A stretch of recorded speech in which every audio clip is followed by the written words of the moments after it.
আসসালামু আলাইকুম। আশা করি সবাই ভালো আছেন।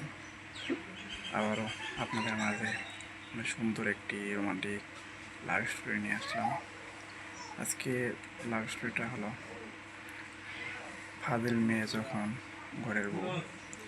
তো আপনারা তো বুঝতেই আছেন আজকে লাভ স্টোরিটা কী পরিমাণ সুন্দর হতে চলতেছে। তো আমরা গ্রামে বসবাস করি আর গ্রামের পরিবেশ আমাদের কাছে সবসময় ভালো লাগে।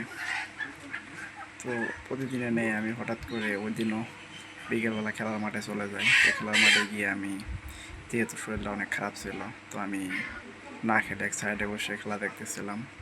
তো সেই সময় খেয়াল করি শহরের এক বদমেজাজি মেয়ে কই থেকে জানি আসার পরে দেখি ছেলেদের সাথে খেলতেছে। তো তার অনেক রাগ। তো তার সাথে হঠাৎ করে একটি কথায় আমার একটু কথা কাটাকাটি হয়। তো তার রাগটা এত পরিমাণ ছিল যে সে আমাকে পাত্তা দিতেছিল না। তো আমি মনে মনে নিয়ত করে ফেলছি যে যে করে হোক এই মেয়েকে আমার প্রেমে ফালাবই আর তাকে বিয়ে করব। তো এরকম ইচ্ছাতেই তার সাথে প্রতিদিনই কথা বলার চেষ্টা করি। তো এরকমভাবে অনেকদিন পিছু পিছু করতে করতে হঠাৎ করে একদিন তার সাথে আমি কথা বলতে সক্ষম হই। তো ওই দিনই তাকে আমি বলি যে আপনাকে আমার অনেক ভালো লাগে। তো ওই দিন সে অনেক রাগ করে চলে যায়।